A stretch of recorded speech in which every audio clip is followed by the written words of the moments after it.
All right, everyone, we're going to go ahead and get started. Take your seats, pull out your popcorn, get your Twitter ready. Welcome to Biological Anthropology and the Public. This thing is like weird. Okay. So first off, thank you all for coming. I just have a few thank yous that I want to shout out before we get started. Thank you first to Augustine Fuentes and Jim McKenna, without whom we would have not had the funding to do this project. Thank you to my wonderful organizer, Natalia Reagan, without whom I would not have been able to do this project. There we go, yes. Thank you to the Smithsonian Institute for allowing us to invade the Hall of Human Origins Wednesday night and film all of these videos. And thank you, of course, to all of our speakers whose work I am in awe of. They inspire me every day, and I am really excited about these videos, and I hope you all are too. With that, we will go ahead and get started. So if you are tweeting this, the hashtag is BioAnthPub. We are going to be putting these videos on YouTube. There was a slight technical glitch this morning, so they are not currently up on YouTube, but they will be hopefully by the end of the day. And so you are going to be able to share these with colleagues, students, friends, family, whoever you would feel would appreciate these videos after the fact. Okay, switch to the video. So first up, so the way this session is going to work, we're going to play each of these videos and in the order that's in the program. And then our discussion will be led by Augustine Fuentes, and that is going to be when we are doing like a bigger Q&A with the speakers who are all here as well. So first up we have Sue Sheridan from the University of Notre Dame. And this is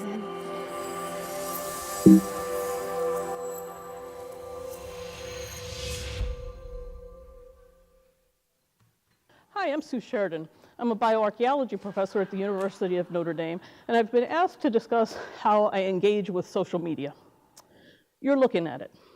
One of the real advantages of social media is that you can do it from the privacy of your own home.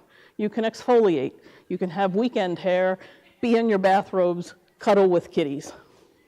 Are you an insomniac? No problem. Are you an introverted homebody? Now you can still network with abandon in your discipline without ever having to leave the comfort of your own home. You can check in during your workday, between classes while you're doing research, help break up the routine of your day.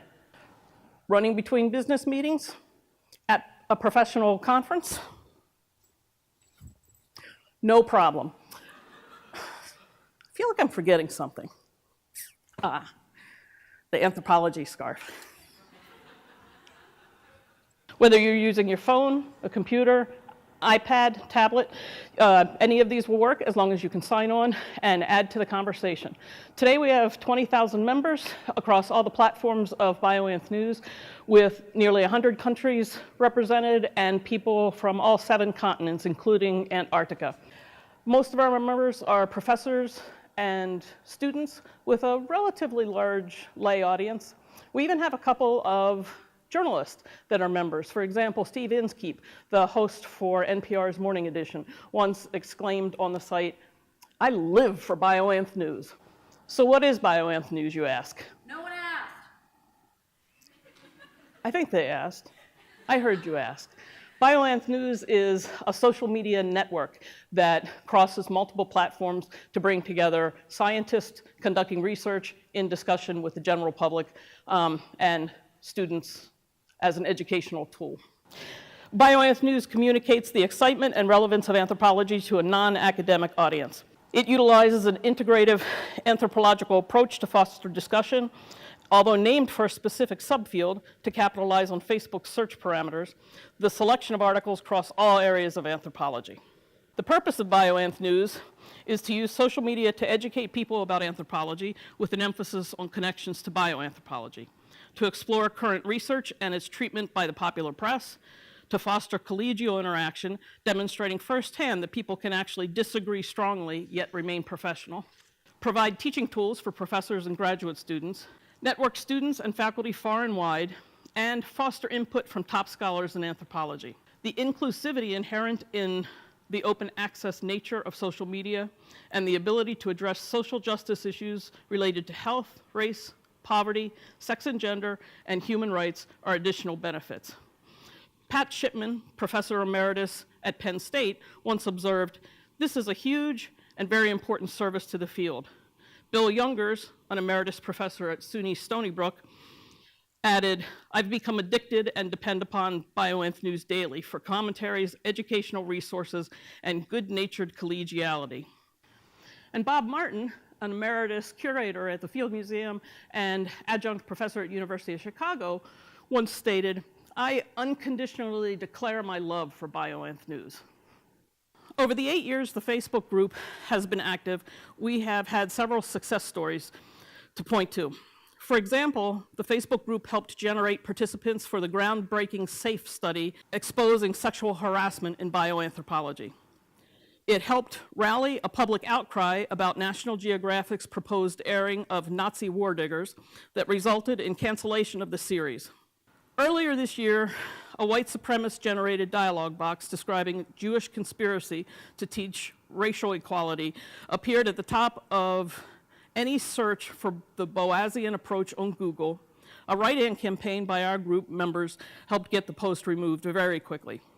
One of our happiest uses was realized when Professor Lee Berger needed paleontologists with doctorates who are also advanced cavers to access a newly discovered cave filled with human fossil remains.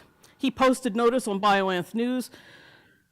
Several of the resultant underground astronauts, as well as a senior scholar with the Rising Star excavation, directly credit our network with the speed with which they were able to assemble their team.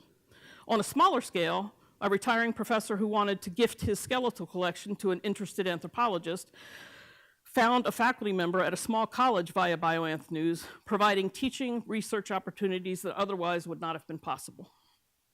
Many people use BioAnth News in their teaching and have their students join at the start of the semester so they can incorporate the newest findings into class discussions. I take at least 10 minutes of every class to let students describe articles they found of interest, touching on topics we might not otherwise get to in a class. Deb Martin, the Lindsay professor at UNLV, commented that all of her students are linked to the site through Facebook, and its coverage creates a lot of provocative things to talk about in the class and beyond. About a dozen faculty have reported that large portions, even whole classes, have been designed around the network. Gretchen Dabbs, associate professor from Southern Illinois University at Carbondale, commented that she structured her entire graduate seminar around it. One innovative project uses John Oliver's Last Week Tonight HBO program as a model, where teams of 2 students pick 5 stories from BioAnth News, summarize 4 of them, and then drill down on the 5th topic in depth. These shows are filmed for later evaluation. While humor is not a requirement, the inventiveness of undergraduates often shines through. Interinstitutional and multi-campus collaborations have resulted from the use of the network in classroom activities, and the BioAnth News Network has been linked to at least 4 high enrollment and gateway courses, or MOOCs. There are numerous novel teaching and research aspects. Our banner photos change monthly to highlight a member's research, sampling across the many and varied sub-areas of biological anthropology. Weekly features, such as Monday Memes, are often quotable quotes from anthropologists or about the field, suitable for sharing widely. Tuesday Tourist samples sites a bit off the beaten track of interest to anthropologists while traveling. Thursday Theater suggests often notoriously bad movies featuring bioanthropology themes. Friday Fun Facts offer tidbits of esoterica suitable for impressing friends and neighbors at parties, or not. Our BioAnth Mugshots album of over 260 BioAnth PhDs offers a way to look up a person of interest when reading about their research, and a handy cheat sheet at professional meetings. Undergrads and graduate students can find permanent files on the Facebook group compiled from members' comments about what can you do with an anthropology degree, are you considering a graduate school visit, or academic interview tips. John Marks, a professor at the University of North Carolina, Charlotte, said it has managed to link up thousands of senior scholars, junior scholars, and students into a broad intellectual network of opinions, discussions, and debates about the latest relevant science headlines. This has been a great service to the discipline, unimaginable when I was a young scholar. The BioAnth News Network recently hosted a conference on the use of social media for research, teaching, and public outreach. We had multiple people speak at the conference, including Bob Martin, Barbara King, Augustine Fuentes, John Hawks from a cave in South Africa, Mark Kissel, Anna Osterholtz, and Natalia Reagan.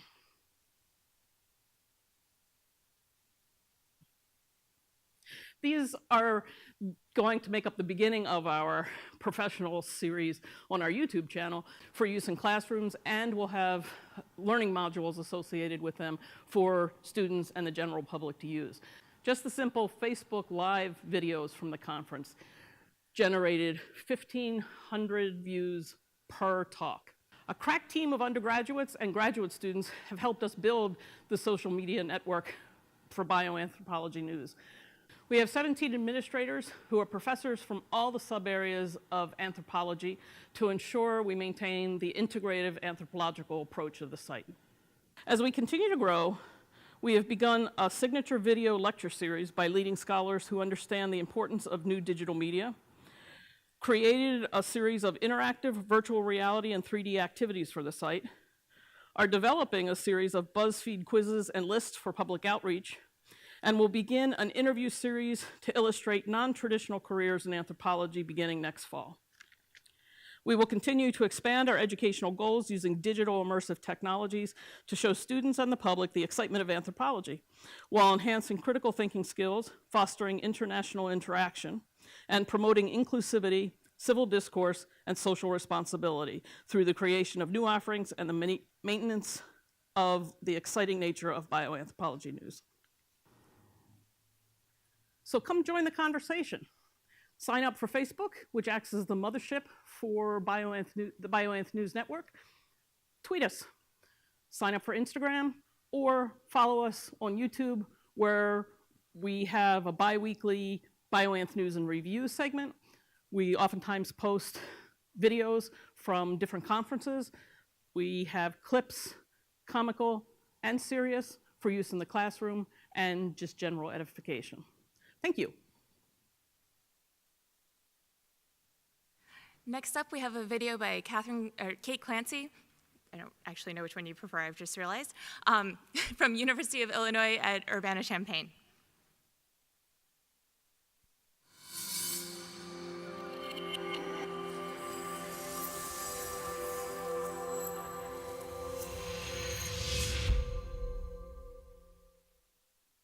I have been involved in science communication for about 7 years now.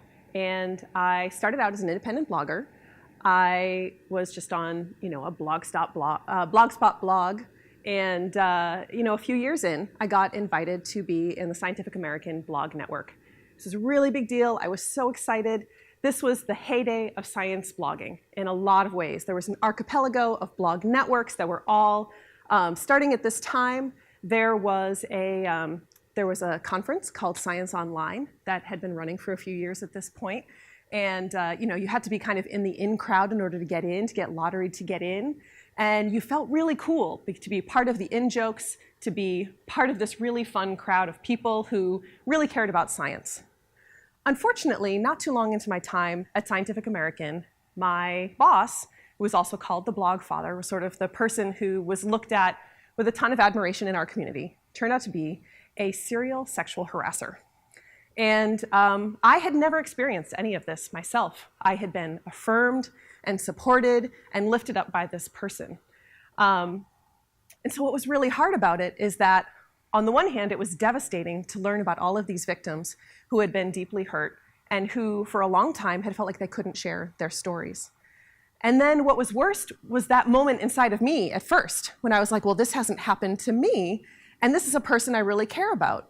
And I had to learn. This was a really major tough love moment for me, where I had to learn what it looks like to support victims, whether or not the perpetrator is your friend.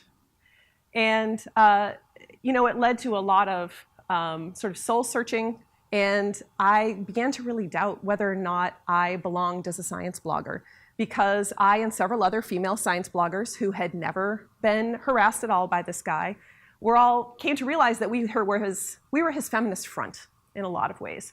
We were the folks that made him look good and made him look like he wasn't doing anything wrong.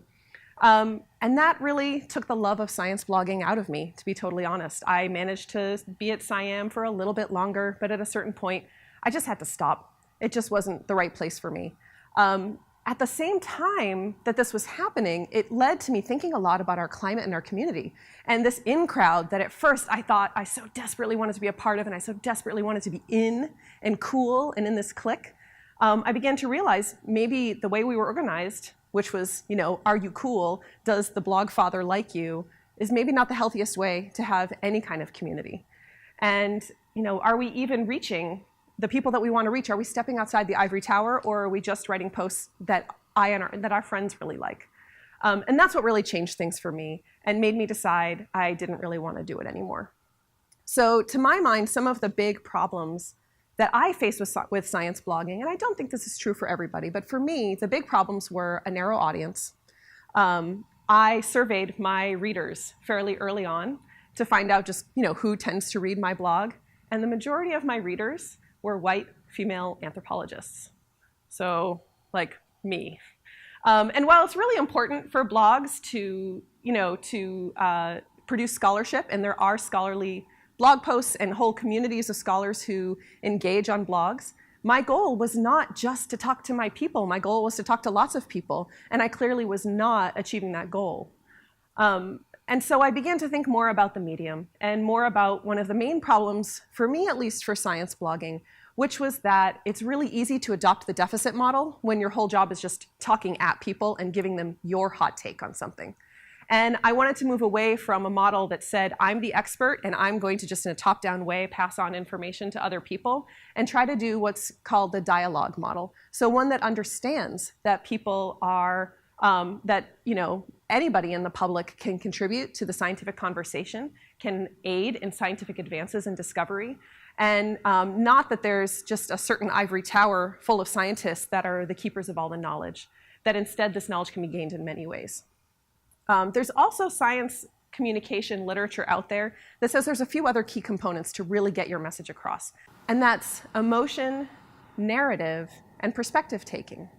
So, I think that this past election taught us a lot about the fact that facts don't actually matter when it comes to passing on information and changing people's minds.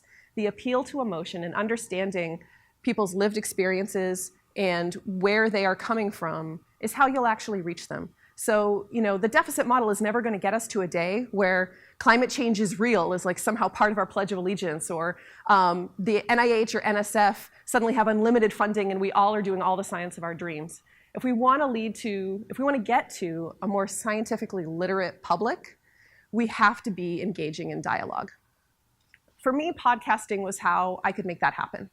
Podcasting is a space where, because you're using audio, and because many of the models of podcasting is bringing other people into your space, you get to have conversations, so you're having dialogue, right? But the other thing that's really great about podcasting is that I'm no longer the expert with all the knowledge. Instead, yes, I have some expertise, right? There's some thought that goes into it. My voice is a major part of what makes Period Podcast work. But at the same time, what I'm getting to do is, instead of blogging, where it was people on Twitter were constantly asking me, I want the Kate Clancy take on this event or this paper, which got really tiring. Instead, what happened was I got to say, well, who are the takes that I want to hear? Who are the people whose voices I want to promote? And can I be really thoughtful and intentional about that? So that's how it went from, this being a podcast that's just interviewing, say, scientific experts, to certainly interviewing scientific experts, but also interviewing activists, educators, kids, entrepreneurs, activists, a whole range of people for whom there was a connection between the topic of my podcast, Periods, and women and femme reproductive physiology, or really any menstruating physiology, to other issues in the wide world, so politics, education, hygiene, health, things like that. So one of the great benefits of podcasting is that, unlike science blogging, which has been shown to be a bit narrow in its focus, where people who already like science read science blogs, and people who are scientists themselves read science blogs, podcasts are listened to by everybody. There's a podcast for everything you can possibly dream of. But what's more, once you kind of get into listening to podcasts, you kind of get addicted, and you listen to more and more and more. And so people find themselves following lots of different types of podcasts that they might not have before, and then suddenly they find themselves, hearing from scientists. So one of the first things that I did was try to work with and reach out to some other podcasts that aren't just science audiences. So, a feminist podcast, a general health podcast, and actually another period podcast were some of the places where I was a guest. And it was a really wonderful experience to share my perspective, but then also to learn from them, to learn from their audience, and, to gain some of their audience by moving into these other spaces. One of the other great benefits for me for podcasting is as it's seasonal rather than sort of weekly content. Blogging can get really tiring, and if you already have a full-time job, like I do, it's really hard to come up with new content every week without going crazy or without it frankly being to the detriment of your other job. So I enjoyed that I have one season already done, and I'm partway through season 2 right now, and that has really made it much more manageable for me to find guests, record them, and then with my sister do the editing later. One of the things I really like about my podcast is, like I said, I'm not just interviewing experts. I'm interviewing lots of different types of people who might have a vested interest in periods in some way, or sometimes have no interest at all. And so I'm going to share with you 3 clips that illustrate some of the important elements of science communication to me around emotion and narrative and perspective taking. So the first episode clip is from episode 4 in season 1. And this is one where I interviewed a whole bunch of kids. I actually talked to my daughter and a whole bunch of her friends and then all of their moms and asked them about periods, if they knew what they were made of, what they were like, and then asked the moms, who were then listening to the kids and reacting to the kids, and half the time horrified at what their kids were saying because they thought they had done a good job educating their children and their children knew nothing about periods. So it was just a really fun experience. So I'm going to share with you a brief clip of my daughter. Do I get my period? Yeah. Yeah? Have you ever seen it? Mm-hmm. What's it look like? It's red. Do you remember anything else about period besides its color? I know the other things I just told you. Mm-hmm. And comes out of your body. Where? What part of my body? What is this called again? What do you remember? That's okay. Please tell me, please. So do you remember there's urethra and vulva and anus down there in that area? Yeah, but this. Yeah, so that one's the vulva. Vulva.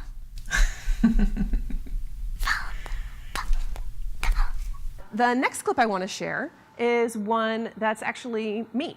And so for the first episode of season 2, so episode 13, my sister, who's my editor, said, why don't we interview you so that your narrative can actually be shared? You've asked the narratives of a lot of other people and heard why they got into what they did, but nobody knows why you have this podcast and why you study periods to begin with. So we decided to kind of turn the tables. She got out from behind the mic and interviewed me. And one of her questions was, when I first learned about periods and where babies came from. And so this is a clip from that. I was at my friend's house, my best friend when I was little, and we were playing. And then this must have been by mutual agreement between the two moms, but my best friend's mom walked in and said, I got a video for you kids to watch on where do babies come from. And then she just popped it in the VCR and walked out. And then we sat there and we watched a video that, that included graphic cartoon sex. And we're like 7 years old. And it was super weird. The third episode I want to share is episode 6 in season 1. And this is with Laura Shanley, also known as Sue Magina. Sue Magina is an activist, and she started the group Periods for Pence, which you might remember from a little over a year ago when then Governor Pence had created this omnibus abortion bill that had a pretty obvious misunderstanding of just how reproductive biology worked, because part of it included anytime a woman has a miscarriage or an abortion, she must inter the remains, basically have like a funeral. Except that lots of miscarriages are just menstruation. So she started calling Pence's office every time she had her period and encouraged other women to do the same, to say, oh, I just got my period and I may or may not have been pregnant, so I may or may not have miscarried. I guess I'd better inter my menstrual blood. Where would you like me to send the pads? And this sparked a giant movement. Thousands of women were calling his office until it got shut down. So this is just a brief clip of her talking about sort of that moment that she got angry and was spurred to action. One night I just remember looking over at my husband and I said, this is ridiculous. If he wants to know this much about my body and why I'm making choices for it, he might as well know every little detail of my period. Maybe I should just call him and tell him. My husband looked at me and was like, you might be onto something. The last point that I want to make is that I think a lot of different media in science communication can be enjoyed differently and can be enjoyed alone or in a group. And you know what's great about the written word is that you can share it online really easily. So people can share things on Facebook or Twitter, and there can be huge common streams of people reacting and engaging with the material in that way. One of the things that I love about podcasting is that I don't always get to see that engagement, but I hear afterwards about it happening face to face. So you know, some of the more typical engagements that I've heard from a lot of my listeners are moms listening with their daughters. And so they listen to the episodes and then they have a conversation afterwards, like, what did you have questions about? What did you think about this? Did you know that this is something periods did? And they've had a lot of fun using this as a starting point for talking about just female reproductive biology with their daughters. Another fairly obvious one is, you know, I've heard that college professors are sometimes using my podcast in their syllabi or are playing clips of it in their classes. But some of the other really fun ones I've heard is one listener is a prison guard. And she actually plays it in the prison where she works for the people who work there as well as for the prisoners. And she doesn't necessarily report that they always love it, but it's kind of fun to imagine that that's another place that Period Podcast is making its mark. I also heard from a garbage truck driver that he often blares it when he's working so that he and his coworkers can be listening to it together. So we don't always know how these things are getting enjoyed and listened to together, but what's great about audio is it's so portable that sometimes it can be shared among people in a way that we don't always see, but maybe has an even greater impact. At the end of the day, there are a number of ways to break down the ivory tower, and a number of ways for science communication to make its mark and engage differently with the public. As long as your goal is to make science bigger, to make more room, to make it just and more equitable, and a place where different types of questions can be asked, data can be collected differently and interpreted differently, then you're doing it right.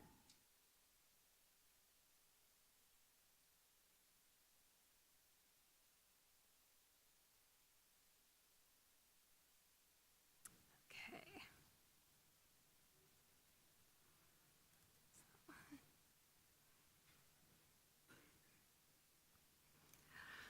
Next up is Julie Lesnick from Wayne State University.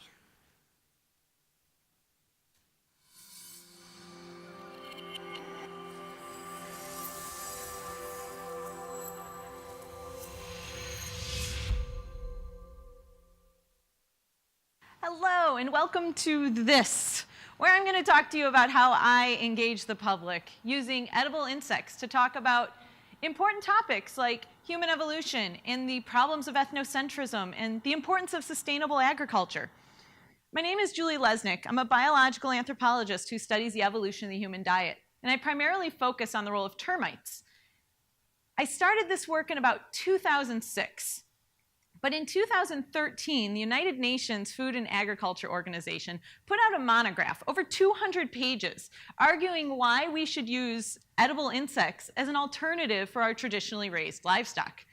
And so it was at this point that I realized that I'd heard this before. I'd of course come across people saying this on the internet, and I had thought they were crazy when I was working on my dissertation.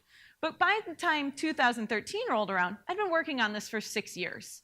And I realized that the nutritional value of edible insects could not be avoided. You can't argue that insects are not a nutritional food source.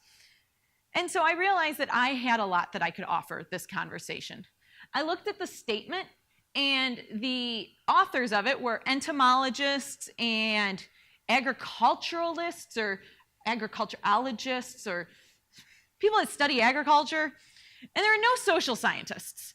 And so I realized that there was a lot of important things that I could bring to this about cultural worldviews, that the discussed here in the United States is not the same around the world. People eat bugs everywhere, and that we have these views because of our own history.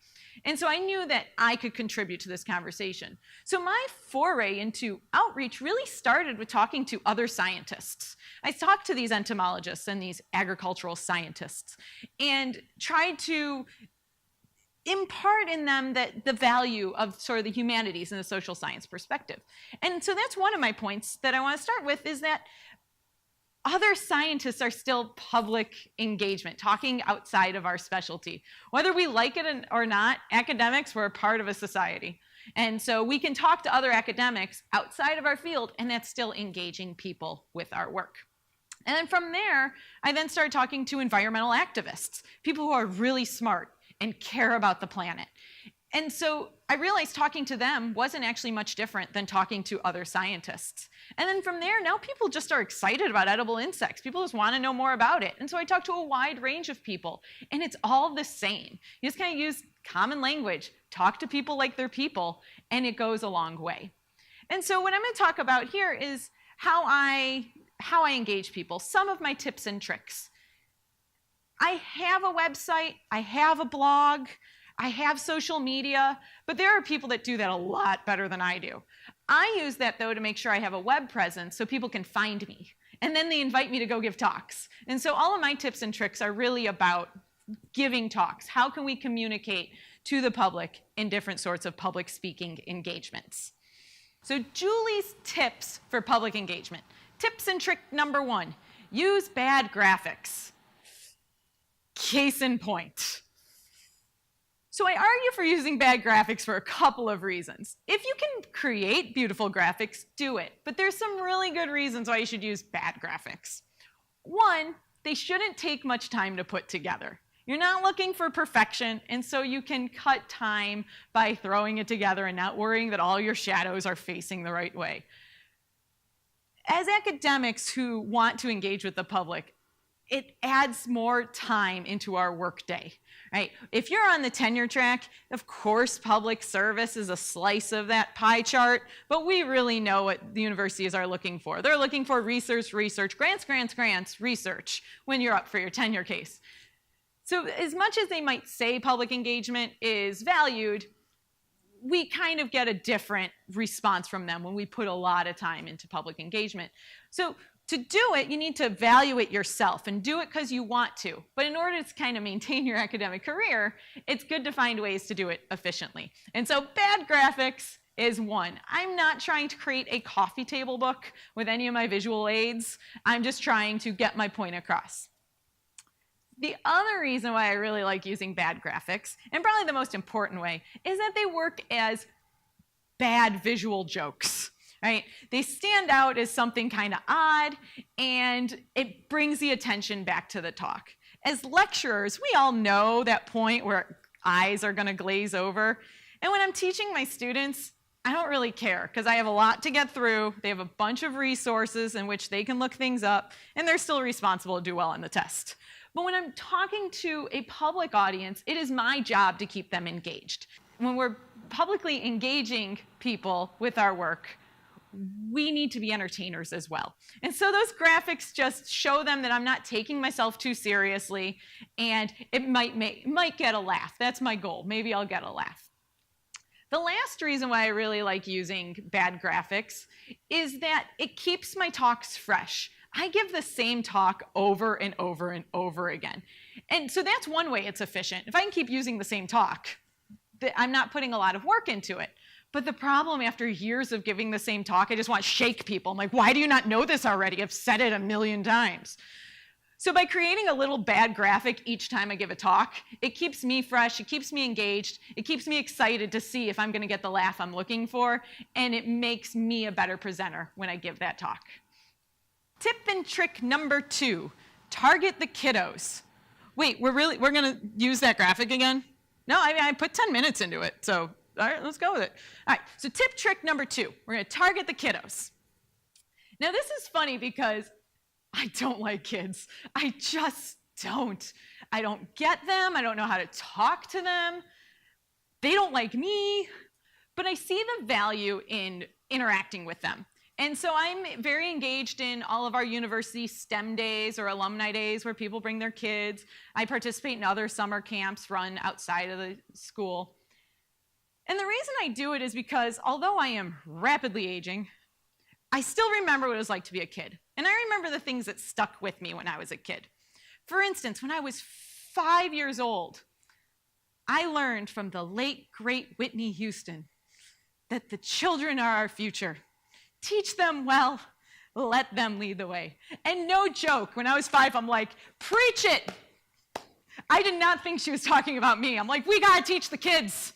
Like, that's how I felt, and I still feel that way. It is important. The children are our future. So the reason I engage with kids is because the scale of impact is greater. The things I learned as kids still when I was a kid, still affects me today. And so things I really remember from being a kid is when somebody would come from the outside and come to the classroom. Right? Because you get sick of listening to your teachers or your parents. And we still do it as an adult. Like, my husband can tell me the same thing all the time, and then somebody else comes in, I'm like, that's a great idea. Right? We do it all the time. And so it's the same with kids. Be that person that comes in from the outside. Be that expert testimonial. To this day, I remember somebody coming in and telling us about conserving resources. And ever since then, I have never let the water run while I brush my teeth. Right? That still affects me today. But it also made me realize that I can affect the planet. I can do things. And so I remember that, and that's what I try to get to with teaching kids and reaching out to them. The other great thing about kids is that they don't have the same biases and disgusts that their parents have. So when it comes to edible insects, it took me years to overcome the bias. Like, it still can be hard for me to eat a bug. And I studied it for a year. So if somebody doesn't want to eat a bug, I'm like, it's fine. You don't have to. Because I understand the cultural stigma that you're trying to overcome in that moment. I don't expect after a half hour of me talking, you're all of a sudden going to change. But your kids don't have that yet. And actually, the things that gross us out intrigue them. Right? So they're actually more curious by the things that are disgusting. The other thing I want to mention about engaging with kids, and it also comes from another memory from when I was in elementary school, is that I remember dissecting owl pellets. I was so proud that my owl pellet had a whole mouse skull in it. And undoubtedly that has affected my path to where I am today. And so we can bring that to kids. We don't have to be only talking about the things that we are experts on. We're biological anthropologists. We know about digging bones out of stuff, right? So we can teach an owl pellet class. We don't need to be the expert in owls or the rodents they eat, but just showing up, being that expert from the outside. If you have grad students, make them do it, right? There are teachers that would love an afternoon off and have you come in and show their kids how to do things. And so that's the other thing, is that yes, I do a lot of engagement on edible insects, but I do a lot of things that I'm not necessarily an expert on because I know a lot more than those kids, and that's often all you need to do to engage with them. Tip and trick number 3, talk to your allies. There are a lot of lifelong learners out there. As academics, we've made a career on it, but there are a lot of people who just want to learn. And maybe they get that from YouTube, and that doesn't make them any less eager or any less smart than us. And so reaching out to them is just as effective, and actually it can go a lot further. Most often these are people that believe in evolution, but they might not be as up to date on the mechanisms and processes or know how to discuss it with their friends and families. And so this is a great target for us. If we can talk to these people who are just lifelong learners and want to be our advocates, we should definitely do that. Some of the most rewarding outreach I have done is speaking at sci-fi and fantasy conventions. These are my people. I know how to speak their language. I'm a geek just like them. And so I can use metaphors and references to my little slice of pop culture, and they'll get it, and they'll laugh, and they'll engage with it. I can quote Tyrion Lannister to my students, and they might get it, But they kind of have this sort of uncomfortable thing like, oh, she likes Game of Thrones too? I don't know how I feel about my crazy professor who eats bugs also liking the same show I like. So using pop culture references never really works for me in the classroom, and it makes me sad because I love doing it. So getting to the sci-fi fantasy conventions has been great. I get to use all of this. And the wonderful thing is there's often these tracks for authors. So think of a sci-fi author. Sci-fi is to take scientific principles and just kind of bend them or think about them and what it's going to look like in the future. And we have these panels where we kind of offer the science to the authors, and then they use it as inspiration in their writing.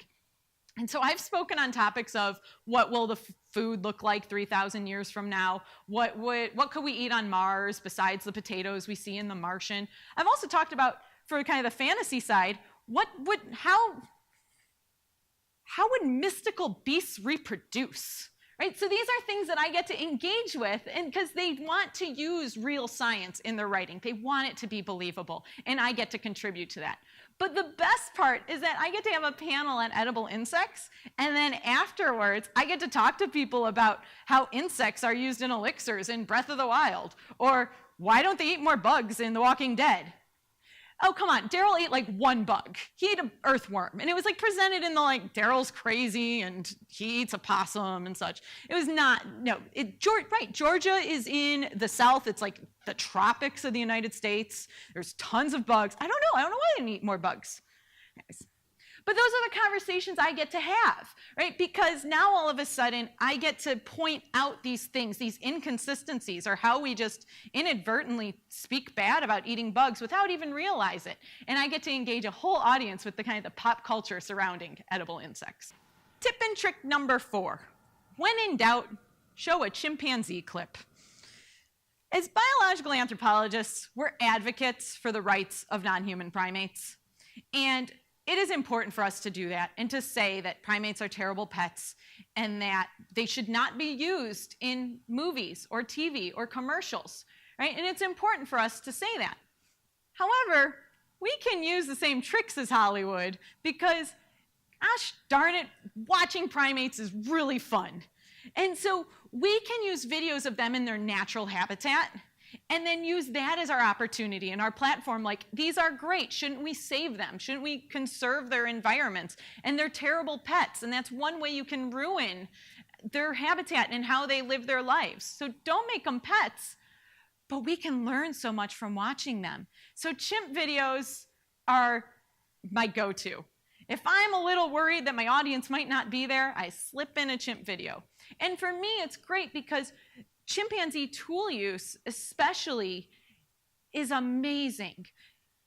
It is hard to watch them and not realize how closely related we are to them. They solve problems, and they've built an entire culture around eating bugs nonetheless. And so for me, it's an excellent tool to engage the public with our work. But you can use any primate video and any topic, and they're popular on BuzzFeed for a reason, because people enjoy them. So let's use them and teach with them as well. So those are my tips and tricks. They're mostly for going out and speaking, but there are lots of ways to engage with the public. But hopefully these might help you think about how you might do your next talk, or maybe give you a little more confidence to go out and show people what we do. Because the more people know what we do, the more scientific literacy there's going to be, and the better future everyone's going to have. Thank you.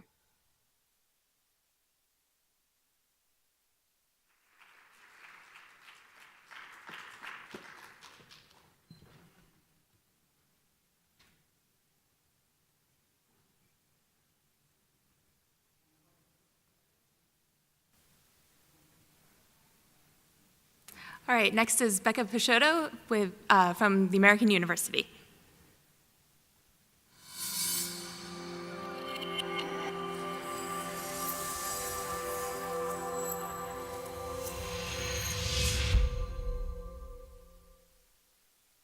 Hi, Hi, my name is Becca Peixoto. I'm an archaeologist in residence at American University here in Washington, D.C. And when I'm not in D.C., I have one of the best commutes to work ever. I get to crawl and climb and scramble through the Rising Star Cave to excavate fossils of a not-so-ancient human relative that was discovered in 2013.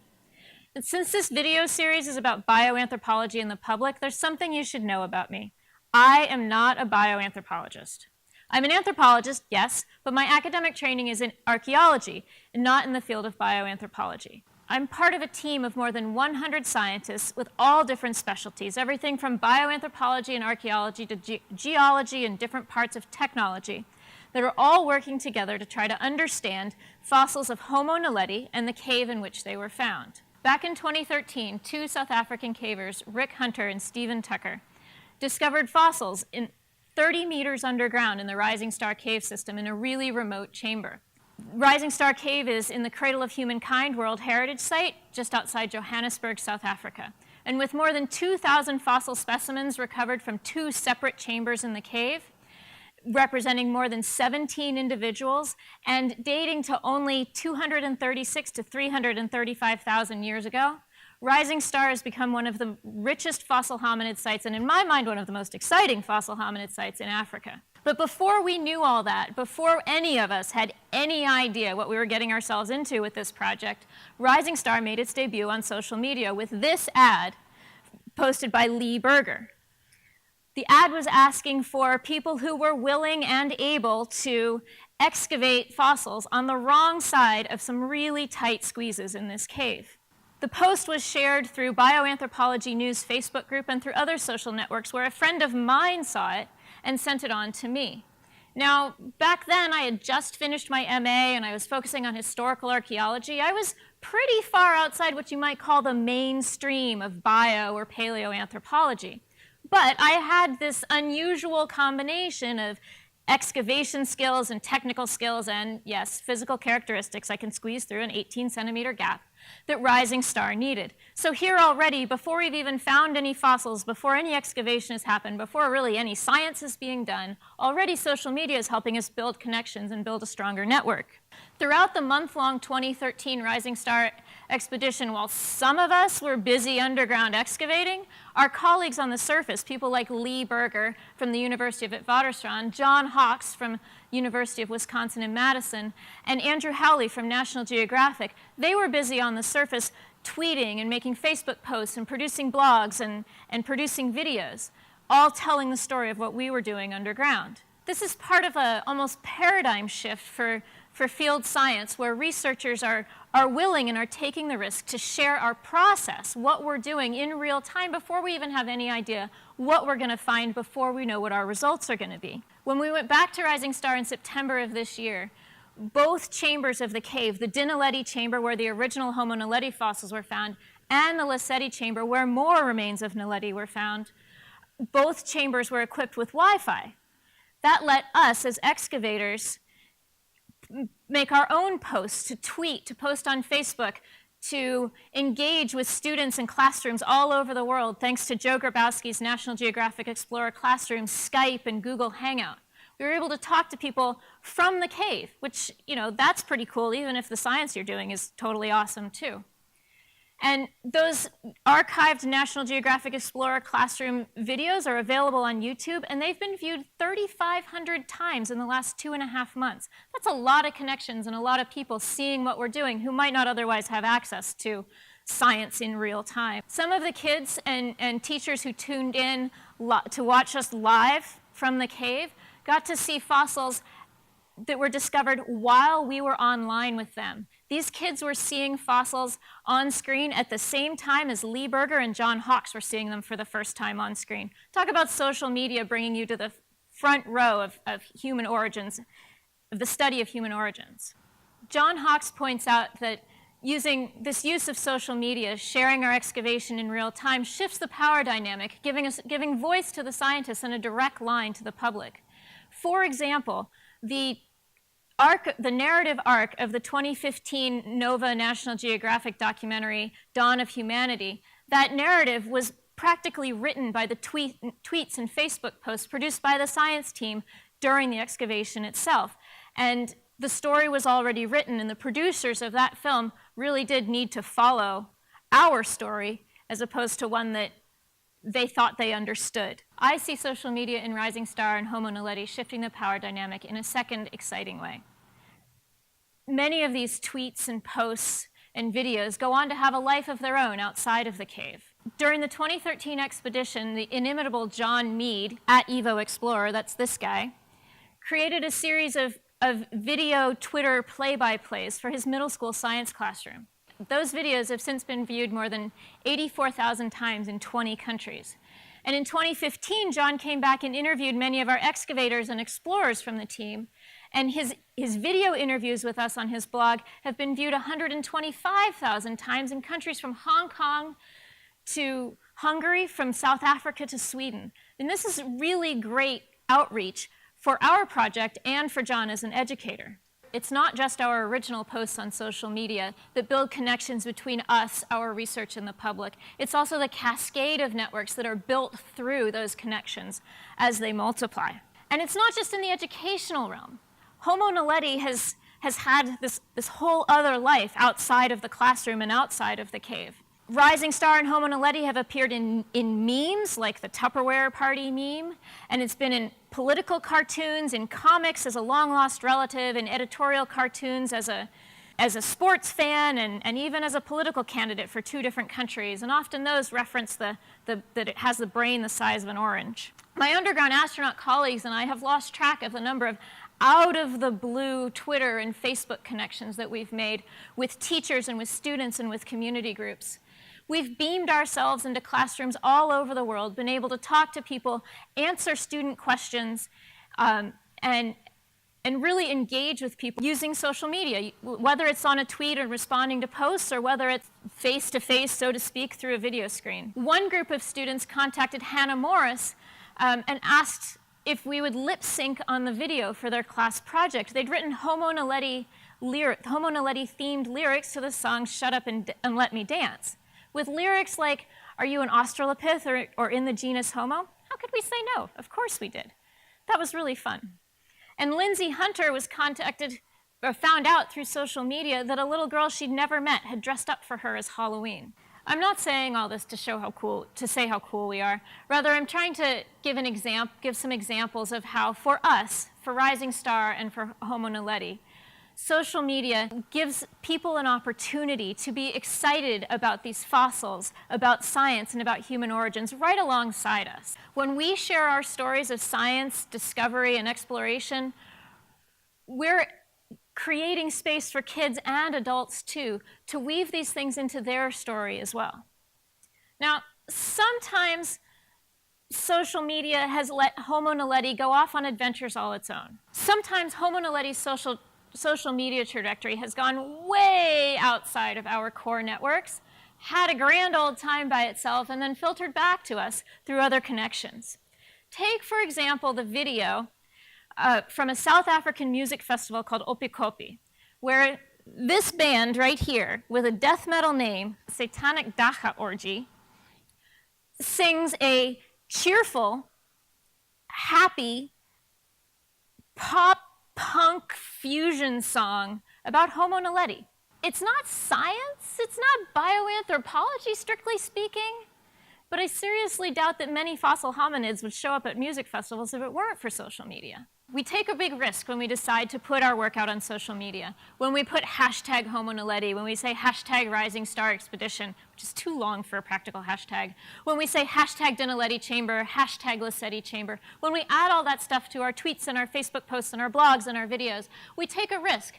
Yes, we're connecting with other scientists. We're connecting with experts in our field. We're building connections that we can ask people who might have answers to what we're finding or to troubles we run into during the excavations. We're also connecting with students and with the public and with people who might not even think that they have an interest in a South African cave or hominid fossils or any of these things. We take a risk when we do this, but the connections that we build with students, the opportunity that we give people to ask us questions as things are happening and ask us questions in person without having to wait for it to show up in a journal article or in a textbook somewhere, those connections are really important. And so I hope that our experiences with Homo naledi and with Rising Star and all the social media outreach that we've done and that we're continuing to do gives you a hand and is an invitation to you to try these things with your projects and with your research.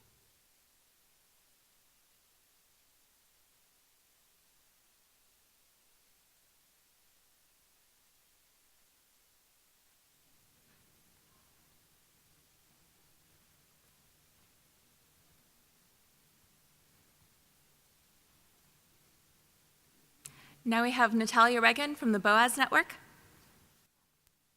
also organizer of the session.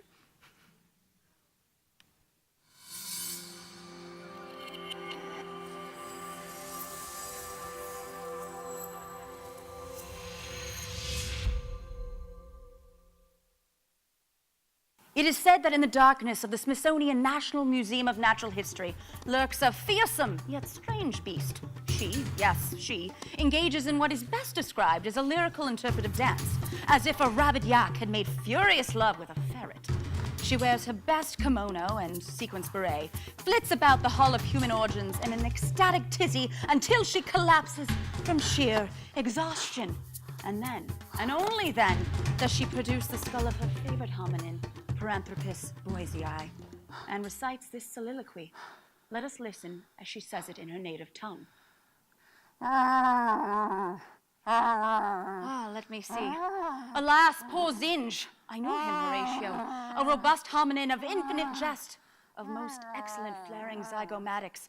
He hath borne our bipedal ancestors on his back, commencing roughly 1.8 million years ago. And now, how abhorred in my imagination it is. My Olduvai gorge rises at it. Here hung those lips that I have kissed, I know not how oft. Where be your jibes now, your leakies, your songs, your flashes of merriment that were wont to set the savannah on a roar?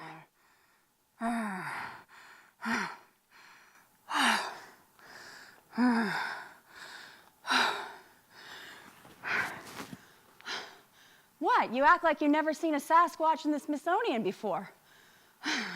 Well, here I am. And yeah, this might look kind of absurd, but I got your attention, didn't I? Right? Well, that's why I'm here. I'm here to talk about, I'm gonna take these off, why biological anthropology matters, and why it matters now more than ever to engage with the public as biological anthropologists. Now, you might think it's kind of silly, here I am, dressed as Bigfoot. However, when I do shows like $10 million Bigfoot Bounty, I get to talk about what I love, biological anthropology. Now, follow me here. So when we did the show, we were dealing with Bigfoot hunters. Bigfoot hunters, affectionately known as squatchers, have really interesting ideas of who, what, where, and, well, when Bigfoot exists. Because sometimes they think he bounces between dimensions, really weird stuff. But a lot of times, these guys and girls know diddly squatch, yeah, I went there, about primatology. Now, if you're looking for a new species of primate, you would think you would know everything there is to know about primates, right? Like if I wanted to go back to the future, I would have to know everything there is to know about physics. I'd need Doc Brown, a DeLorean, plutonium from those pesky Libyans. I'd need a red puffy vest. You get the Back to the Future reference. Basically, I would need to know everything there is to know about physics to go back to the future. If you wanted to find a new species of primate, you need to do the same thing. So, on $10 million Bigfoot Bounty, I got to talk about all things primate. Life histories, behavior, diet, dentition, locomotion. Some squatchers think that Bigfoot walks on 4 legs and then gets up and runs on 2, and I got to explain to them why that's pretty much impossible. Some think that they are big meat eaters, that they fell wild game, and I always ask them, where are the tools, guys? Where are the tools? And a lot of times, they don't have an answer. And a lot of times, they also amend their theories with this new information. So we're actually seeing learning in action. And the cool thing about this is I could talk about this in a classroom. I could teach a primatology class and reach 30 students. But in theory, if I'm doing a television show and it's well-watched, I could reach tens of thousands, if not hundreds of thousands of viewers that might never have the interest or inclination or opportunity to learn a darn thing about primatology or biological anthropology. So it's kind of a win-win. I get to tell the story of one of my favorite things, which is primates, And hopefully I get to entertain people. Hopefully you're slightly entertained because I am hot. Which reminds me, I'm going to change for the next portion. Stay tuned. Whew, I feel a lot better. Now we're going to switch gears. I have also talked about the story of boobs. Yep, I've talked about tatas. I've made videos about them. I was even on the Today Show talking about flapdoodles, chesticles, and whatnot. And the thing is, people might roll their eyes and be like, oh, come on, really, Natalia, boobs? But people come for the boobs, and they stay for the science. Isn't that what we want, right? And when I talk about boobs, I get to talk about things like concealed ovulation, sexual selection, Miocene apes evolving from being quadrupedal to bipeds, all these things that when you go to a cocktail party, you don't expect to find yourself talking about that, but then you do, and all of a sudden you are the coolest person in the room. So that's a way that you can kind of engage with the public, again, that might not think they want to know about why exactly human women have boobs. They might be actually very intrigued once you're done telling them all about the story of boobs, the best tale ever told. Boob puns, I love them. Same with butts. When you talk about butts, you get to talk about new forms of locomotion. And I mean, who doesn't like a good keister joke, really? Anybody? No? Nobody? Okay, yeah, right there, right there. You're my bud. Moving on, I now work on a show with a guy you may have heard named Neil deGrasse Tyson, who is the best boss in the universe, or multiverse if that really exists. But it's a great platform to be on. There's actually two platforms. There's the podcast and the TV show, which is on Nat Geo. And you should watch it because it's awesome. And on the podcast, they have a Star Talk All-Star podcast, which allows me to talk about anthropology to an audience that might be looking for more space-related stories. And so on that particular podcast, I've been able to talk about Neanderthals and anatomically modern humans and mixing, climate change and how it's affected primates past, present, and future. I've been able to talk about what makes us human. I've been able to discuss teeth and how they're basically fossils in our mouths. And the cool thing is I get to bring on experts in the field. So it's not just me talking about anthropology, I get to feature some great colleagues that are doing excellent work in their fields. So it's a way that I get to get anthropology out again to a broad audience. And who does not love that? On the TV show, I get to combine my two loves. I'm a comedy writer on the TV show, so I get to combine science and comedy. And I even got Neil deGrasse Tyson to dress up like Katy Perry. I'm sorry, that right there is like the win of the universe. And I'm a correspondent, and on this show that's generally very much focused on space, I get to bring in anthropology. I did a segment at a chimpanzee sanctuary for rehabilitated chimps who had been living at a medical facility, and I got to talk about why primates make horrible pets and should never be used in medical research. I also got to do a participant observational study, ethnographic study, of cosplayers at Comic-Con. I got to dress up like Lady Startalk, who was like a David Bowie meets a space warrior hybrid. And I got to talk about basically why these quote-unquote nerds dress up and, well, like to look like, you know, Superman or Captain America, and show that they're humans just like the rest of us, and they just want to play, engage and play. Again, bringing it back to primates, primates love to play. So I've also tackled social issues. I've realized that biological anthropology doesn't just have to talk about boobs and Bigfoot and whatnot. We can talk about things that really matter in the world, like race, gender pluralities, and sexuality. In 2015, I did a video talking about something that biological anthropologists already know, that there's no biological basis to racial classification, that race is a cultural construct. It is very much real, but there's no clear line that you can cut between groups commonly referred to as races. And it's something that anthropologists seem to understand, and we know, but America seems to not have caught on yet. And fortunately, anthropologists liked the video, shared it, whatnot. Neo-Nazis and white supremacists hated the video, shared it on their own websites, came back with their own response videos, using pseudoscience and misinterpreted science to back up their racist ideology. And that's when I realized that, wow, we really need to try to tackle these myths and debunk them head on, because it's just going to get worse. And so I feel like biological anthropology is coming into a time where we are in a unique position to change the way the world thinks and feels. We can tell our stories, the human story, in a way that helps people understand that we are all far more similar than different. Hopefully uniting a United States that is very much divided right now. In 2016 and 2017, we are seeing a rise in hate crimes, a rise. And I don't need to tell you why that is. I think we all know. But this is a time that biological anthropologists can get out there and change that. We have a voice. And no, I know it's scary sometimes. You don't want to get in front of a camera.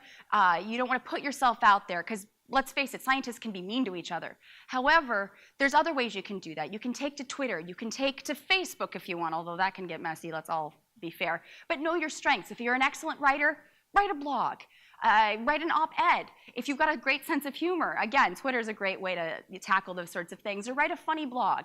If you do feel comfortable in front of the camera, say yes to being a talking head. We need talking heads out there talking about what they know as experts, because if you don't do it, somebody else is going to do it, and they're going to mess it up, and you're going to be mad. We're all going to be mad. And if you're really brave, run for office. How awesome would it be to have biological anthropologists informing policy, actually making change? So, biological anthropology matters. You matter. Your stories matter. So get out there and keep telling the human story, because you can make a difference. Thank you.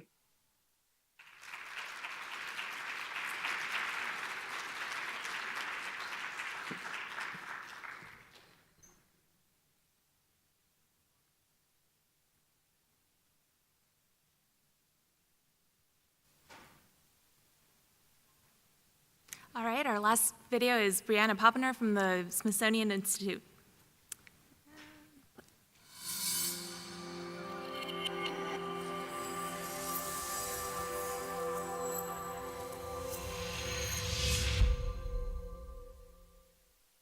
Hi, my name is Brianna Poppener, and I'm a paleoanthropologist, and I am extremely privileged to work in this building.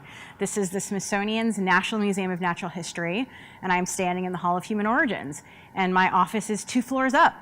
And I started working here in 2005 as a research fellow as I was finishing my PhD. And then in 2007, right as I was finished, I actually spent about 3 years helping to put this exhibit together. My research is on the evolution of human diet. It's not what I'm going to be talking about today, although I could talk to you about it for hours, something I'm really excited about. And I'm particularly interested in the origin and evolution of meat eating. So I spend some of my time here at the Natural History Museum actually doing research, and I often go overseas to places like Kenya to do excavations or to study fossils. But a lot of what I do here in the Natural History Museum deals with education and outreach and really engaging the public about the science of human origins. And so I'll talk to you about the different ways that I do that and how I find that really fulfilling. So one thing that I do is that I help to manage a group of volunteers that really help bring this exhibit alive. They work in the Hall of Human Origins doing a few different things. One is that they give tours to people who want to kind of see the highlights of the exhibit. Another is that they do cart-based or object-based activities on carts where visitors can come in, they can touch real objects, they can learn what scientists learn, they can do the work of scientists, they can talk to the volunteers about what they know and ask them questions. And then another one is just much more casual conversations with visitors. And so I have a wonderful group of 46 dedicated volunteers who last year donated more than 3,700 hours of their time and engaged in over 50,700 interactions with visitors. So I can't be out on the floor here every day all the time, but this is a way for me to help extend that kind of interaction with visitors. And in order to help them do that, we have monthly meetings. I facilitate a Facebook group where they can talk to each other and ask questions and talk about local events going on and new studies going on, and they actually keep me on my toes about everything that gets published in the scientific literature, and then whether things are kind of valid or not, and whether they're things that we want to talk to our public about or not. I want to give a shout out here, particularly to the Office of Education staff here at the Natural History Museum. So Lisa Porter, who's the volunteer manager, actually gave me all of those numbers that I just told you about. And really, it takes a team of people to build and facilitate and measure all of the wonderful engagement that happens here at the museum. So that's one of the things that I do, kind of indirectly working with visitors here at the Natural History Museum. Another one is that I get to facilitate public programs here. So one program that we have that happens twice a month is called our Scientist is In program, and that's usually for 2 hours at a time. And that is based on very informal interactions with visitors. Usually I bring in experts, scientists. They can be everything from faculty members and researchers to graduate students, even undergraduates. And they have objects on carts that visitors can touch, and it's really informal. And it's meant to be very visitor driven. And I'll touch back on that in a moment. Another program that I facilitate is called a Hot Topic Discussion, and HOT, HOT, stands for Human Origins Today. And that's where we have a discussion also that happens right here in the Hall of Human Origins. Happens for an hour. There's a short introduction by an expert on a certain topic, and then it's again a visitor-driven, informal question and answer conversation. And there we get to touch on topics where the science of human origins really intersects with societal interests sometimes. So sometimes it's hot unpublished research. Sometimes it's about things like biological variation. It's about race and what does that mean. It's about conservation. It's about really anywhere where, as I said, the science of human origins kind of intersects with societal interests. And those are really wonderful conversations to facilitate. So one of the things that I offer as I put on my educator hat for anybody who's doing one of these expert-led programs in the Hall of Human Origins is a little bit of coaching and training about science communication techniques, because that's something that we can all use.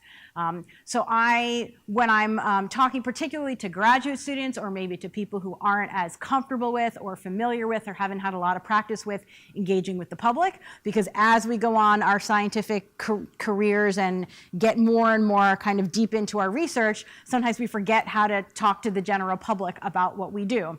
And actually, one of the fun things about getting to do these programs is it reminds me and it reminds a lot of my colleagues about why what we do is really fun. So some of the principles that I talk to them about are things that are really simple, but sometimes we forget, like introduce yourself, say your name, tell people where you're from, tell them where you work. Try to connect on a personal level. Talk about things like, I have a kid that's the same age as your kid, and they're interested in these things, and here's the part of the world or the part of the country that I come from. I talk about trying to avoid very specific scientific jargon or technical terminology, because frankly, it can make people feel a little bit dumb and it can be off-putting. So I say, if you're going to introduce scientific terminology, then at least define it or use another word, something that's maybe kind of something that means the same thing but is maybe more familiar.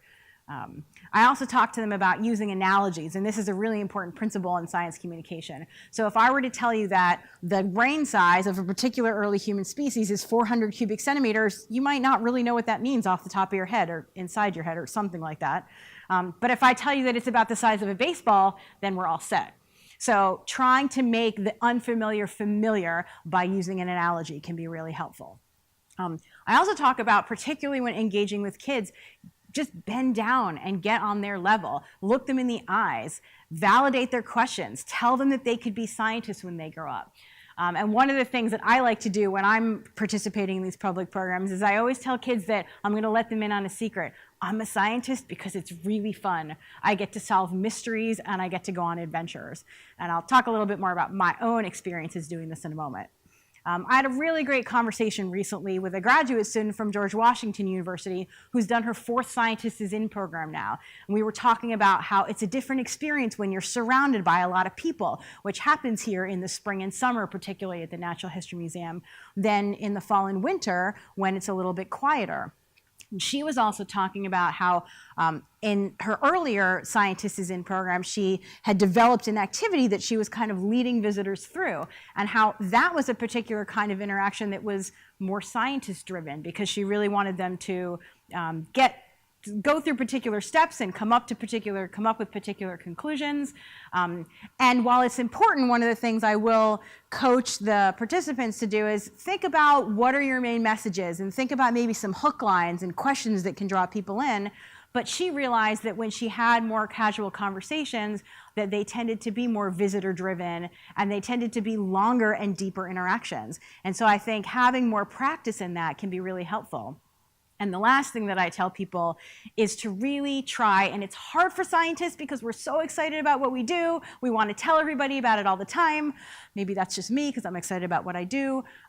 But to listen more and talk less. And then you can really develop connections. Even in a 30-second interaction, you can have a deep and meaningful connection and engagement with a visitor, particularly young visitors. It can be really inspiring. So some of the things that I like to do when I'm doing these Scientist is In programs particularly, I like to talk about the adventures that I have. I like to talk about the trials and tribulations of doing research and the failures and the questions and the thrill of discovery when I'm out on excavations and I'm actually digging up fossils of 1.5 million-year-old animals that my ancestors butchered and ate. And nobody has had a chance to touch or see this until now when I found it. And that just sends chills up my spine. And being able to communicate that excitement and that discovery is something that's really important. I can talk about how science is actually a really social endeavor. I met my best friend on an excavation in Tanzania when we were in graduate school. 10 years later, she invited me to participate back on her research project that she was leading in Tanzania. So I talk about how it takes a village to kind of do really good science a lot of the time. And I also really talk about why do I study what I study? It's because biological anthropology is about all of us. It's about everyone on the planet. It's about understanding the past to figure out why we are, how we are, who we are today, and potentially where we're going in the future. And so I think it's almost the most fundamental science that we can think of. And as I mentioned before, it's a lot of fun. So I encourage biological anthropologists to definitely get more involved in doing outreach, whether it's online, whether it's on-site, but it's a lot of fun and it can remind you really of why what you're doing is so satisfying, interesting, and a lot of fun. Thank you.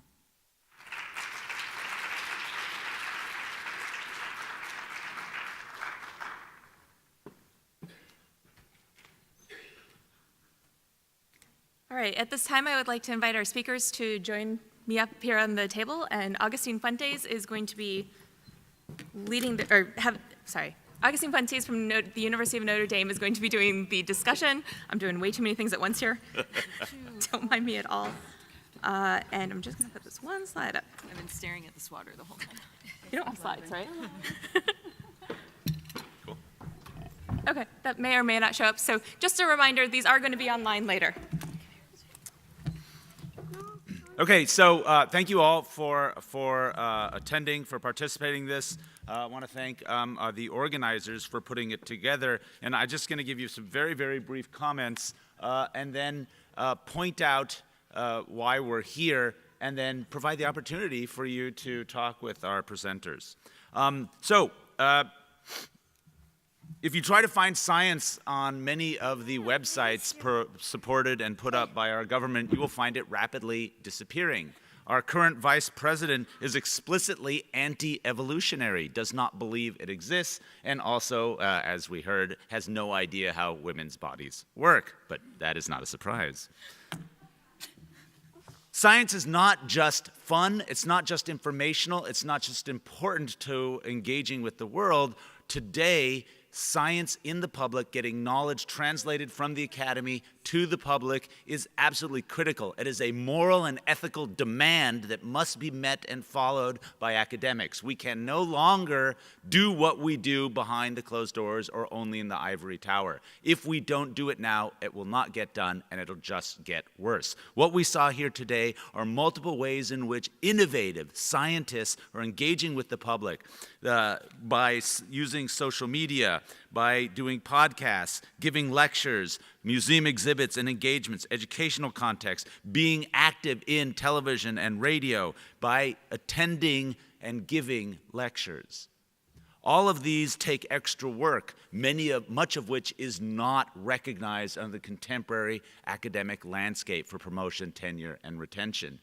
These are problems, but they cannot inhibit the desire or the capacity or the action of these scientists going into the public. So we, as fellow scientists, as anthropologists, must make science matter, as they've pointed out, and matter by supporting them, by allying with those individuals who are in the public, and by engaging with them, and by seriously considering doing some of this yourself. These videos will be up on YouTube. They will be accessible.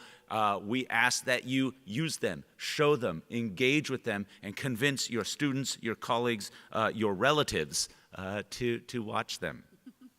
Science in the public is really important, but it is very difficult. I think every one of our speakers here pointed out that you don't just get up and do something. You actually have to prepare. You have to think about not yourself, but your audience. Science is fascinating. We are all geeks, and we love it. Many people in this audience can get really overjoyed about a metatarsal. That is not the pattern of most people out there. Yet there are funny and interesting things about metatarsals.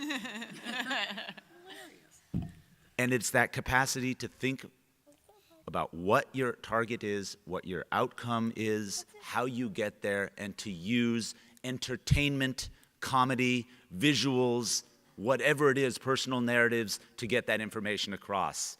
We must get better at doing this, and here I think we have 6 amazing examples that show us diverse ways and contexts in which we can do this. So, rather than going through and talking about each one, I think there's much more benefit by opening this up to the audience and public for you to ask questions of our panelists here.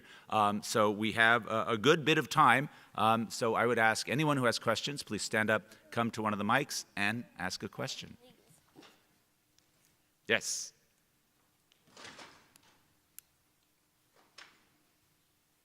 Oh, Janet. Okay, so given what you just said, Augustine, about tenure and promotion, why are these all women? Where are the men? Are they the ones getting NSF degrees and getting promoted and higher salaries? Well, actually, there's 2 things going on there, and I had my notes here on that. One thing is, many of the non-scientists getting press for conveying science information are men. Many scientists getting a lot of press are men. This is an opportunity to highlight scientists doing excellent public outreach and work. In this case, it happens to be 6 women. There are also men there, and we can get into a longer conversation about who's doing this and who's getting credit for it. But I think from our perspective, and I'll just speak, I won't speak on behalf of the organizers, but I'm going to interpret from the organizers said, there are not enough female faces publicly put forward by associations and by formal organizations to be doing this kind of work, and we thought this would be an opportunity for more female voices to engage and to be represented. There are many men doing this as well, and we hope that this is not the only panel ever like this, and that there will be more voices heard in these panels. Diversity and inclusivity is a massive issue and a huge problem, not just in the public voice, but in promotion, tenure, and retention, and in science in general, and we are, many of us, actively working on that. Does anyone want to? That little motion of mine was because I agree with you in a lot of ways. I do think, I think Augustine makes an important point that Natalia and Caroline, again, you guys should speak for yourselves, but they were very intentional in trying to choose some underrepresented, the category of cis female is still somewhat underrepresented in science, so it's kind of a nice thing to laud our voices, but I also do think that we are the ones who still carry the service burden, and public engagement is still considered a type of service. So on the one hand, I am always going to be doing this kind of stuff, whether or not it helps my tenure case or in the cases where it hurts my tenure and promotion case. And I know that it's gotten me in trouble, and I've been told it's gotten me in trouble.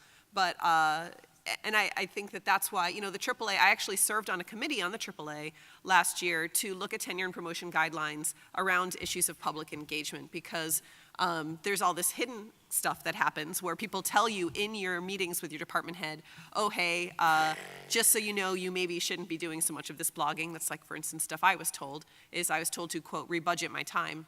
But there was nothing in our tenured promotion guidelines that explicitly said how much I should be doing of anything. And so we did both a qualitative and quantitative assessment of what's out there, and it's pretty grim. But there are some universities that do prioritize it now, and so I think the report should be out if it's It is. It's out, and well, the recommendations are out and available on the website. Yeah, and so I would encourage people to go there and take a look at that, and then maybe go back to their departments and consider what they can do to change their departmental guidelines so that it isn't just women with the broom every single time, and that when there's more appreciation for this work, that maybe more types of people will continue to do it. Let me just point out that and I don't have the web address, but it is available on the AAA website, and I encourage everyone who has access to administrators in their institution to share this document with them. Augustine, I'm going to follow up on that with just two simple questions. How many people on this panel are tenured professors? How many people on this panel are full professors? Yes, the burden for service work is not fully appreciated in an academic setting, and it does tend to fall to women to be carrying this burden. And so I think that all of us need to be making much more of a pitch to get this kind of stuff counted, because it is important for outreach, but it's also attracting attention for the next generation of people that are coming in to do this kind of work. And I don't think we can lose sight of that when we're using federal money to support our research. We're justifying ourselves by doing this, and we can't overlook that, but we can't overlook also the fact that it has a cost that's very real. And so I appreciate your question. It's an important one. And just as an organizer, when Caroline and I were making the list, I don't think there was no intention to making it an all-female panel, actually. We did have in the list, there were men, because... Some of whom are in this room. Exactly. Sorry, guys. Make the cut. Well, I mean, but we do appreciate, and being a woman that works on, for instance, Star Talk, we get there's always a lot of flack that we hear, on Twitter, online, about why are there never enough female science communicators? And there are. The thing is, we do exist. There's tons of female science communicators. We just don't always get the biggest platform or the shout out. And I don't want to speak for all women, but sometimes we don't necessarily jump in front of the spotlight all the time. And so I wanted to showcase some women that I find their work. I mean, it's such a broad panel here too. There's nobody else at BioAnth News, and BioAnth News is a huge part. So of course we're going to pick Sue. So again, well, there's no male counterpart to Sue that I know about. Well, we have male administrators. Exactly, but you are BioAnth News. So, anyways, that's my point. Is it wasn't necessarily intentional, but I'm more than thrilled that this is the way it came out. Yeah. Thank you all very much for putting this on. This was pretty wonderful. One of the issues that I've struggled with at times in thinking about this kind of dynamic public engagement is I feel like much of our knowledge in anthropology is still at a very preliminary or provisional stage, where new fossils or new genetics or new papers can really turn over what we think we know is established. And in that sense, these kinds of alternative forms of engagement are wonderful in that they allow us to respond very rapidly. But one of the things I've struggled with is how do we curate this in a way that makes it accessible to the public? Because it's not always clear what's the most recent or what's the most sort of up-to-date way of getting access to this. So we have maybe multiple digital archives that exist that are saying different things. And I wondered if you had suggestions as ways of dealing with that aspect of these kinds of engagements. So I'm happy to respond to that. So I actually think that talking to the public about that process is a really important part of science communication. And so I will often say to visitors in the Hall of Human Origins, like, this is what we know so far. But I think there's a nuance between saying, like, we have this really robust body of knowledge and maybe we're going to tweak a date here or there, but kind of the overall really big patterns are things that have stood the test of time.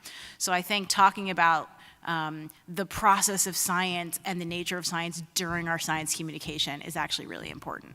I think also being entertaining, as all of you are, and sort of emphasize preparing and knowing how to say these things, and to be able to get out there and say, whoop, oh, so we were actually wrong last week. There's this other thing that just showed up. For example, anyone who does paleoanthropology now, just basically forget it. Don't write anything down, because it's going to change. But I think that that's a very important thing. And in each of these cases, we saw modes by which novel information can get out there, and a kind of humor or engagement with what science is, which almost never happens in much of the standard science communication. And I have one more thing also on that, is that one of the things that I forgot to say when I was in front of the camera was that I actually really like being asked questions that I don't know the answer to. And I think that scares a lot of people, especially when they're talking to the public. Oh, we're supposed to know the answers to everything. Well, science in general doesn't have the answers to everything, but I find it a real opportunity to say, okay, well, what kind of evidence would we need to answer that question? And then you bring the person who you're talking to, who may not have a strong background in science or think scientifically, into the process of thinking like a scientist. And so I think that is a really huge opportunity. Next question, in the back. Sorry. This is really short for me. Hold on. Okay. All right. Hi, everybody. My question actually goes off of Dr. Clancy's presentation. So when you were talking about the demographics of the people who are reading your blog, your readership, you mentioned that there are a lot of white women, and that was the first thing I noticed as well, like the overwhelming whiteness of it all. And I was thinking about when it comes to people of color, especially people of color with different intersections of identity, a lot of these identities are necessarily public and necessarily politicized. And when I think of science engagement from these people of color to tend to be other people of color, it tends to be embedded in these political things. And we've been talking about politics a little bit, brushing on Trump and his lack of knowledge of most things. So I guess my question is not only how do we get people to science, or how do you guys think about getting people to science, but how do science come to people where they are already? There are a lot of political things that are happening right now that I think bioanthropology has some very important interventions in. When I was thinking about Flint, there's a lot of black physical scientists I've been following who've been talking a lot about Flint and doing a lot of studies about Flint and about how it's affecting women's bodies and children, for instance, and so on and so forth. So I would like to, hear about how, you guys suggest bioanth comes to the people as well as bringing people to bioanth. And I can speak a little about, because I'm in Detroit, and I can speak a little bit about that. And that's what I do with the kids things, summer camps, and we do a lot of outreach, STEM, and we have a very diverse student body, and so our alumni are diverse, and so I try to speak to Detroit public schools and target getting them admission, free admission to museum things that I've done. Like if you are a member of Detroit Public Schools, you get free admission to the Michigan Science Center where I did a talk. And so but I make sure that those things are available for, the population of my city is very different than the population of where any of us went to grad school, right? And so I really have tried to just change and think about ways that I can make this more accessible. I haven't been the best at it. I'm still trying to figure it out. We just hired a museum curator who has an outreach job, and so we're really working together to really try to engage the Detroit Public Schools, because these are kids who maybe don't even go to school every day of the week, right? I mean, their parents aren't necessarily even taking them there. And so if we can get those kids excited, then maybe they show up they want to go to school, and maybe they ask their parents can they ride the bus? Can they go in? And so we're trying.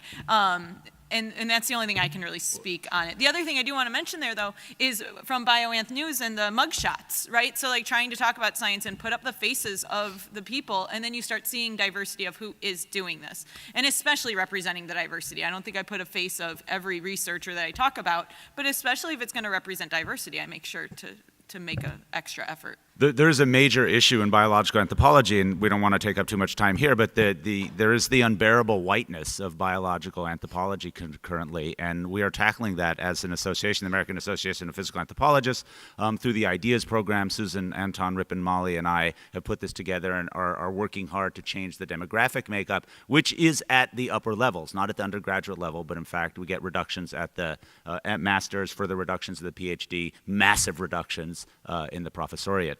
It is a real problem. It's a problem for anthropology writ large. But one of the things I think that is underplayed currently is also the pressure on anthropologists of color not to deal with issues related to some of the STEM areas or some of the sciences, and there's an incredible system of bias inherent just even in the science communication community.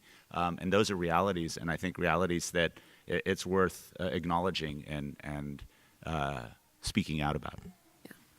This is just to also add on to what other folks have said here. You know, there's a little bit of a mistake, and I should have caught it when I saw the rough cut in my video where they show my podcast guests at the moment when I talk about white female anthropologists. That shows those should not have gone together. That was actually a really diverse group of primarily cis women, but they were of many different racial categories and sexualities, and that was something that's been very intentional for me for Period Podcast, has been actually trying to represent a lot of different, more intersectional identities than just, again, white female anthropologists, which I know a lot of those, so it's really easy. I could just flood I could just flood the podcast with those voices, and I've tried to choose not to. I'm not saying that's sufficient. It actually really isn't. That's the first step I've taken. I think another step is, again, what Augustine has pointed out, and what Julia has pointed out in terms of actually putting yourself physically in these other spaces in order to make a difference. So I think there's sort of a multi-level approach here in terms of lifting up the voices of underrepresented folks within STEM and making sure those voices are heard, and then making sure we're going to those spaces in different ways. I've created an initiative at my campus called the 21st Century Scientists Initiative that aims to do this, where we're about diversity and inclusion and not about disciplining diversity, which I feel like is what a lot of this is about. It's about creating, like, a lot of diversity initiatives are about creating cultural competence for folks who identify as diverse in some ways or non-majority in some ways, and that's not necessarily the goal, is to getting them to code switch and behave in an appropriate way in the sciences. It's actually to try to figure out how can we change science to make more room for different types of people. Milford. Yeah. I just have a quick comment. A terrific job. Caroline, thank you. All of you, it's wonderful. And I understand that a panel of all women multiplies your voice. I think it's great that you did it because people will listen. And I think it's terrifically great that you put it on YouTube because it gives people a chance to listen. I'm not even sure you've got to advertise it. I think it'll spread quickly. You've just done the last lecture of my course. You've just done the last lecture of my course. I'll do another lecture on modern human origins. They know what I'm going to say. I think this is a good thing to present over and over again to undergraduates. In fact, it'll help solve our problem of maybe building the number of students that take our courses a little better. Thank you. Thanks, Milford. Daniel, is you? Wonderful panel. I really enjoyed it. My question is, a lot of what you're talking about is how anthropology matters, how it can reach out, and I think biological anthropology has really been at the forefront of this. So how can what biological anthropologists have learned go further to the four fields, go to cultural anthropologists? I would just like to hear you reflect on what cultural anthropologists could do to engage more with the public. Your Facebook group, your blog, it's part of that. It very clearly, the neuroanthropology interest group that you and Greg do very definitely helps cross those borders. And I'm pretty cautious at Bioanthropology News not to overly repeat stories that you guys have on your different venues, because I want to see as many people in our group join your group and vice versa, to try and keep that dialogue going. We try to, on Bioanth News at least, we have gotten in trouble in the past, especially with European scholars that say such and such post is not biological anthropology. And they're defining it very narrowly in what I would argue is the old physical anthropology terms. We try to get linguistic anthropology, we try to get cultural anthropology quite regularly on the group, and when you look at who the administrators are, they're all people that are engaged in integrative anthropology. Several of them are cultural anthropologists, archaeologists, linguistic anthropologists, in order to make sure that we keep that approach. So I think it takes directed work to make sure we're bringing in the other sub-areas of anthropology. I think that the skills, oh, I'm sorry, go ahead. I'm sorry. No, I thought you stopped. I have no idea what you just said. Oh, no, sorry. I thought you had stopped talking, so I interrupted you. Go ahead. I'm done. Sorry. I was going to say the skill set that was presented in each one of the videos. Each of the videos outlines a set of skills and a set of ways in which of transferring information that are completely usable by a diverse anthropological audience and diverse anthropological knowledges. And so I think there's tricks when you get to have bones or blood, but there are other tricks when you get to have politics, religion, ritual experience, et cetera, et cetera, et cetera. And so I think the benefit of some of these videos is that there are toolkits present in them. Becca. Yeah, I got off when I was in the cave just in September, I Skyped into a graduate school classroom as a archaeologist on this project, and the student reaction was so terrific that I got off the Skype and I emailed the professor and said, why aren't we doing this with all of the PhD students and recent graduates from this program?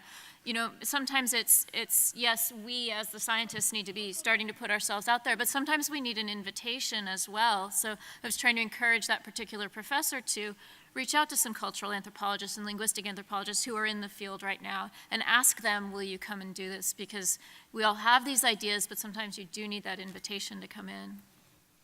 John? Yeah, I want to raise a bit of a darker question. Two of the major themes in biological anthropology are, of course, race and evolution. And we teach, but there is a large confrontational element in the United States about both of those issues. And there are a lot of wackos out there. My question is, have any of you actually received death threats? And if so, how do you deal with it? I have, and I told the police about it, and then they said, well, that's not really a death threat. They just said that they hope someone shoots you in the head, not that they're going to shoot you in the head, so it's all okay. So that's basically been my experience. Unfortunately, right now, academic freedom is supposed to protect us in all sorts of ways, to say what we want, and that sounds like a really awesome thing. But unfortunately, the physical protection is really currently not there. I mean, I know people who are on watch lists. I know people who have felt at risk. My experiences have been largely social media ones that, I've had threats happen via email, Facebook message, and rape threats on Twitter. And then I've gotten some letters, like handwritten letters as well. I don't enjoy any of that. It messes with my mental health, and I don't like that, again, as a woman putting myself out there, performing additional service and public engagement for my discipline, I don't feel protected. At the same time, for me at least, nothing has come of it yet. And there's an open case for one person in particular who has been contacting all my journals that I publish in, I think has contacted the AAA before as well, contacted my IRB office, trying to get some of my work taken down. This is more my sexual harassment research than my public engagement, that guy. But I do think it's important for people to know that kind of stuff, and know that if you have any identity that takes you a step away from cis, white, straight, male, and I'm only one step away from that because I'm cis, straight, white, female, that already puts you at additional risk for those kinds of attacks. I hadn't realized what a difference there was. I mean, obviously I knew women had more issues to deal with when they had a public face, but I can remember one time saying, and this is the behind the scenes stuff nobody sees, but I find that we get a lot of Facebook messages, emails, etc., always from males who get mad at something that's said on the site. And I remember, I think I whined one day about it on BioAnth News, and Greg Downey wrote to me, and again, with Dan, he runs the Neuroanthropology Interest Group, and Greg said that no matter what kinds of interactions they have on their group, it ends at the group page, and that he's never gotten a Facebook message after the fact. He's never gotten an email after the fact. My Facebook box is loaded with things where people get mad because we dared to say the word mansplain, or because we put up some kind of post about a biological anthropologist who was committing sexual harassment activities, and how dare we do that on a biological anthropology page. There was one guy, I don't know where people find the time, but there was one man who, and I thought one of my the other administrators was crazy when she told me this was happening, but there was a guy that would come on and start sending very sexual comments to different female administrators. And largely Leslie Gregorica got the brunt of this, but so we'd get rid of him. And then a little while later, someone would come back and would be saying similar things, and we'd get rid of him. And Jamie Olinger realized that they were all the same guy. And so she went through, we're pushing 18,000 just on the Facebook group. She went through almost everybody, and she saw a pattern. And he was always at one of the universities in Texas, I don't remember which one. And so that was always his email address, and he always had a picture of a flower up. And when we went through it, there were something like 18 personas that he had on BioAnth News that he would switch to once we would get rid of one. So we got a huge number of people to all report all 18 of his sites, and he hasn't come back yet. But it does take a concerted, and I had to write to people like Lee Berger and others who accept everybody as their friends, because the problem is they show up in our feeds saying, such and such and such and such are friends of this individual, and so you think that they're okay, when in fact people are just accepting anybody that writes to them. And Lee told me that in fact they had a legal case pending against this guy, and the amount of free time that this kind of stuff represents is astonishing to me, but also just scary when you start to think about it. I was going to say, as a woman that has put myself out there for a while doing, I'm doing Facebook Live, so I say hi, everyone. Has been doing this for a while and have covered sexy topics, but have done very serious topics, including race, gender pluralities. I did one on sexuality. I did a Facebook Live for Transgender Day of Visibility. Yes, I get horrible, the ones that I've gotten like the closest to death threats where they wished me dead were for race. It was all things that had to do with race. I'm trying to think of what else. Oh, vaccines. Anti-vaxxers came at me pretty hard because I did a herd immunity vaccine, an anti-intellectualism video that talked about evolution. So yes, those really heavy, controversial topics, I think, bring with it a lot of baggage. And unfortunately, I used to work for Discovery Digital Networks, which is an online site. And a lot of times, the male hosts never got comments about their appearance or there's children in the room, but their blankability. But I would get a ton of these ridiculous, disgusting comments, and I would say things, and sometimes I'd combat them because I'm snarky and I can be, come at them and bite back. But what was disappointing was it's hard to curate these things, but it was so disappointing realizing that if I immediately just could snap my fingers and be a man, I would never have anybody commenting on, wanting to hurt me or kill me or blank me. And when I did that race video, I came home, I was on a trip, and I remember being afraid to come home because they were like, watch your back, blah, blah, blah, blah, blah, and I live alone, and it was terrifying. So I think going forward, having to let people know that this is happening, being honest about it, because sometimes it is embarrassing, you don't want to talk about it, but it is important to get it out there because otherwise you could be in harm's way. We have time for one quick question, Persephone, and a quick answer or three. Yeah, this is coming off thinking about going to grad students in school, and that made me wonder what you see as the role of grad students for this kind of outreach and science communication. I know quite a few grad students who are social media mavericks, but also then considering that grad students don't always have the same level of expertise. So I just wondered what your thoughts were. I had made a comment about it, that sending my grad students to go to the schools, because I can't always do it. I mean, there is a limit to my schedule. Like, I give so many talks, and I'm honored to be invited to talk so much, but I can't do it all. And that's sort of also you just have to be smarter than the kids you're teaching, because students of mine who don't study edible insects in the same way I do have gone and given edible insects talks in classrooms. And so I really encourage it as part of it. I also am trying to make sure that my grad students' research projects have kind of easy ways to an outreach part to it, that there's more to their research than just the ivory tower. I want to know the answer to this question. I want to make sure my students have broader impacts to their research, and so I automatically start sending them out to start explaining those broader impacts. So when I get contacted by school teachers, a lot of times I have my grad students go in my place. BioAnth News wouldn't exist without grad students and undergrads. I've been able to generate grant money to pay them to work on the site. But, and I think we need to include undergraduates in the question that you're asking because they have a tremendous amount of expertise in this too, but they are a phenomenal help. Oftentimes they're taking the lead and showing me things that we should consider doing that will reach a broader audience, particularly of younger ages.